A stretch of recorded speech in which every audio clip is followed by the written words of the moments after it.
நேரத்துல இமை பொழுது என் முகத்தை உனக்கு மறைத்தேன். இமை பொழுது உனக்கு என் முகத்தை நான் மறைத்தேன், ஆனாலும் நித்திய கிருபையுடன் உனக்கு இறங்குவேன் என்று கர்த்தர் சொல்றார். அவருடைய முகத்தை நமக்கு மறைச்சு பாராம். அந்த மாதிரி ஃபீல் பண்ணியிருக்கீங்களா? நான் ஃபீல் பண்ணியிருக்கேன். சில சமயம் எவ்வளவுதான் ஜெபிச்சாலும் அவருடைய பிரசனத்தை உணர முடியாது. அவர் முகத்தை மறைத்து கொள்ளுவார்.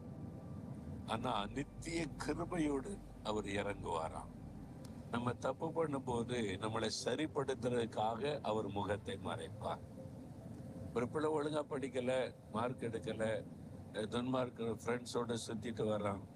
தகப்பன் சொல்ல, பேசாத போடா, நீ இதை சொல்றபடி கேட்கறது இல்லை, ஒழுங்கா படிக்கிறது இல்லை, மார்க் எடுக்கல அப்படின்னு சொல்லி பேசாம இருப்பா. பார்த்தீங்களா? இவங்க பேசினோட முகத்தை திருப்பிட்டு போயிடுவார். அதனால தகப்பனுக்கு பிள்ளை மேல அன்பு இல்லைன்னு அர்த்தமா? அன்புனாலதான் முகத்தை மறைக்கிறார். அப்படியாவது இவனை சரிப்படுத்தணும் அப்படின்னு சொல்லி. ஒரு சமயம் ஒரு கூட்டத்துல நான் பிரசங்கம் பண்ணணும். அப்ப ஆண்டுடைய பாத்துல காலையில உபவாசத்தோட ஜெபிக்கிறதுனுடைய வழக்கம். நான் காத்திருந்து காலையில இருந்து ஜெபிக்கிறேன். அப்புறம் ஜெபம் பண்ணா 1 மணி நேரம் ஆச்சு, 2 மணி நேரம் ஆச்சு. ஆண்டோடைய முகத்தை என்னால பார்க்க முடியல. அதாவது ஆவிக்குள்ள அவரை தரிசிக்க முடியல, அவருடைய குரலை கேட்க முடியல. நான் என்ன செய்தி கொடுக்கணும், இன்னைக்கு கூட்டத்துல என்ன பேசணும், ஆண்டோடைய முகம் எனக்கு அப்படியே மறைக்கப்பட்ட மாதிரி அவருடைய பிரசன்னத்தை உணர முடியல. அப்ப நான் ஆண்டோரை துதிச்சு பாட்டு பாடி பார்க்கிறேன், ஜெபித்து பார்க்கிறேன், முழங்காலே நிக்கிறேன்.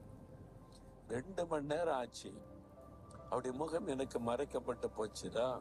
எனக்குள்ளே தடுமாற்றம். அப்ப நான் உள்ள உடைந்த, ஆண்டவரே, நீங்க என் உங்க முகத்தை மறைச்சிட்டா நான் எப்படி இன்னைக்கு பிரசங்கம் பண்ணுவேன்? நீங்க செய்தி சொன்னாதான் நான் பிரசங்கம் பண்ண முடியும். நீங்க சொல்லாத உடனே நான் எப்படி பேச முடியும்? உங்க பிரசன்னத்தை என்னால உணர முடியலையே. கண்ணீரோட, ஆண்டவரே, ஏதாவது தப்பு இருந்தா எனக்கு சொல்லுங்க, நான் சரிப்படுத்திக் கொள்றேன்னு அப்படி ஜெபிச்ச உடனே சொன்னார், மகனே, உன்னுடைய உள்ளத்தின் ஆழத்தில் ஒரு கசப்பு இருக்குது பாரு அப்படின்னாரு. உள்ளத்தின் ஆழத்துல கசப்பு, ஒரு ஆளை குறித்த கசப்பு இருக்குது. இந்த கசப்பை உள்ளத்துல வைத்துக்கொண்டு ஜெபம் பண்ணா நான் எப்படி உனக்கு தரிசனமாகி பேசி பதில் கொடுக்க முடியும்? உன்னுடைய பாவம், அந்த கசப்பு என்கிற பாவம் உள்ளத்துல வந்துட்டு அது என் முகத்தை மறைக்கிறது. அதனால என் முகத்தை நான் மறைச்சு கொண்டேன். போ. அப்ப நான் என்ன செய்யணும் ஆண்டவரே? அந்த கசப்பு வெளியே வரணும். போய் சம்பந்தப்பட்ட ஆள்கிட்ட மன்னிப்பு கேட்டு ஒப்புரவாயிட்டு வா. இப்படி வருத்தத்தை, வேதனை, கசப்பை வைத்துக்கிட்டா நான் எப்படி உன்கிட்ட பேசி உன்னை பயன்படுத்த முடியும்? அப்ப சரியாண்டவரை நீ கீழ்ப்படிந்து நான் போய் மன்னிப்பு கேட்டு ஒப்புரவாயிட்டு வந்த உடனே ஆண்டவர் பேச ஆரம்பித்தார். இன்னைக்கு இந்த செய்தி சொல்லு, இன்னென்ன மாதிரி மக்கள் வருவாங்க, அவங்களுக்கு இப்படி எல்லாம் ஜெபம் பண்ணு, நான் அற்புதம் செய்வேன், சந்தோஷமாய் சொல்லிட்டு போனார். அதே மாதிரி நடந்து. அப்ப ஏன் ஆண்டவர் முகத்தை மறைக்கிறாரு? நம்ம நிறைய சமயத்துல ஆண்டவர் முகத்தை மறைச்சிட்டு பேசலன்னு உடனே நம்ம அதோட விட்டுட்டு அப்புறம் பைபிள் வாசிக்கிறது இல்லை, ஜெபிக்கிறது இல்லை, ஆண்டவர் என்னை மறந்துட்டான்னு தொடர்ந்து பின்னாலே போய் கொண்டே இருக்கிறோம். நீங்க ஆண்டவருடைய சமூகத்துல போய் உங்களை சரிப்படுத்த ஒப்பு கொடுக்கணும். ஏன் ஆண்டவர் முகம் மறைக்கப்படுது? ஏன் ஜெபத்துக்கு பதில் வரல? அப்போ ஆண்டவருக்கு என்னை குறித்து ஏதோ ஒரு வருத்தம் இருக்குது, நான் சரிப்பட வேண்டிய காரியம் இருக்குது, அதை சரிப்படுத்த ஒப்பு கொடுங்க. அதை விட்டுட்டு நீங்க ஆண்டவரை விட்டு இன்னும் தூரமாய் போய் அழிவை தேடி கொள்ளக்கூடாது. பிசாசு எப்ப நீ பார்த்துக்கிட்டே இருக்கா, நீங்க அப்படி விலங்குனா உங்களை கேப்சர் பண்ணி கொள்ள, அப்படியே கொஞ்சம் கொஞ்சமா உங்களை விட்டு விலைக்கு வாழ்க்கை அழிச்சிருவான். அதனால இமை பொழுதுதான் ஒரு முகத்தை மறைப்பார். ஆனா நித்திய கிருபையுடன் நமக்கு இறக்க செய்வார். அவரால் நம்மகிட்ட பேசாம இருக்க முடியாது. அவர் நம்மை உணர்த்தி சரிப்படுத்தி நம்மோட பேசத்தான் விரும்புகிறார். நம்ம பாவத்தை நிமித்தம் அவருடைய முகம் மறைக்கப்பட்டு பேசலன்னா எவ்வளவு துக்கப்படுவார் தெரியுமா?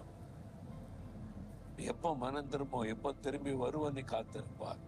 இன்னைக்கு யோசித்து பாருங்க, எங்கேயோ தேவனை துக்கப்படுத்திட்டீங்க, எங்கேயோ ஆண்டோடைய நாமம் உங்களால தூஷிக்கப்பட்டது, எங்கேயோ ஒரு காரியத்துல தவறு செய்து அவருடைய முகம் உங்களுக்கு மறைக்கப்படுவதற்கு நீங்க காரணமாயிட்டீங்க. அதனால அவர் மறைத்தார்.